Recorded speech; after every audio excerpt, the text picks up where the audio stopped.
तो फिर आपने जहाँ से शुरू किया था कि सिम्टम की बात नहीं, बीमारी की बात करो, कश्मीर इज मुस्लिम डोमिनेंट 95%, 97%। हाँ 97% 97% के करीब तो वैली मुस्लिम है कश्मीर। हाँ वैली वही है, और वही है ना प्रॉब्लम। तो लद्दाख में प्रॉब्लम है नहीं, जम्मू में है नहीं। तो अभी क्यों शांति है वहां पर? स्टेट पावर आपने कहा, इन्होंने कहा स्टेट पावर दिखानी पड़ेगी, वही एक तरीका है ना। अब और फिर जो आप कह रहे हैं, जो बीमारी है वो तो अंदर है ही, लेकिन आप ताकत दिखाते हो तो वो दब जाती है। आप ढीले पड़ोगे तो वो चौड़ाव के सामने आ जाएगा।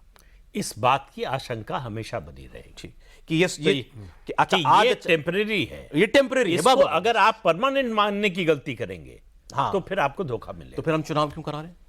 चुनाव तो कराना ही है। डेमोक्रेसी में आपको बिना चुनाव के तो कोई व्यवस्था ऐसी हो नहीं सकती जो चुनाव के तहत जब आप 370 खत्म कर सकते हो। नहीं ऐसा नहीं हो सकता। इंटरनेशनल प्रेशर बहुत दूसरी ज्यादा है। चीज, इंटरनेशनल प्रेशर ना भी हो तो डेमोक्रेसी में तो चुनाव तो आप कराएंगे ही ना।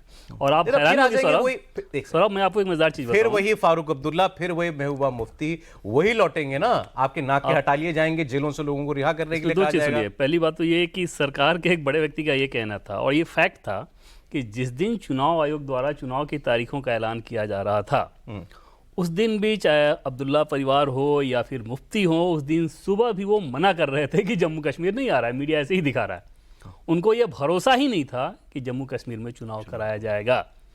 और 10 बजे 11 बजे तक मेरी बात हुई थी वहाँ से जम्मू कश्मीर में। वो लोग कह रहे थे कि नहीं आप लोग तो ऐसे दिखा रहे हो, चुनाव तो होगा नहीं, सुप्रीम कोर्ट में सरकार कुछ और कह देगी। हुआ वैसे ही स्टेटहुड के बारे में लोग बहुत सारी चीज़ें कहते हैं। स्टेटहुड भी आएगा, इसमें सरकार के टॉप लेवल से हमें ये बताया गया कि इसमें कोई दो राय नहीं।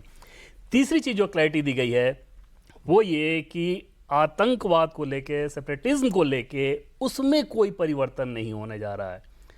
राज्य में चाहे किसी की भी सरकार आए, उसमें उस स्टैंड में केंद्र सरकार की तरफ से कोई छूट नहीं होगी कि वहां पे आप पुराना दौर नहीं लौटेगा। और अभी आप देखें तो जिससे लोकसभा चुनाव में 53% वोटिंग, जमात के लोगों का इस प्रक्रिया में शामिल होना अपने आप ये बताता है कि भारत सरकार की जम्मू कश्मीर की जो मौजूदा नीति है वो सक्सेसफुल है। भाई समस्या ही क्या थी? जमात के लोगों ने, जमात अपने लोग खड़े किए हैं इस बार से। हाँ, तुम संविधान की बात मानो, चुनाव लड़ो, जीतो। इंजीनियर की भी अगर बात होती है तो इंजीनियर ने क्या शपथ ली?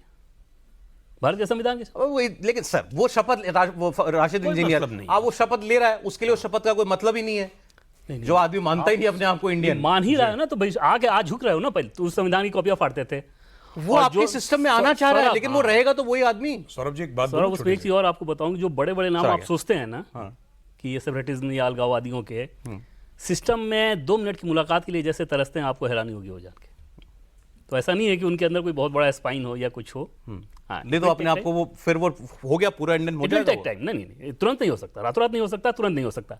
लेकिन सारे जम्मू कश्मीर को वैसा सोच लेना ये भी नहीं है। ठीक है।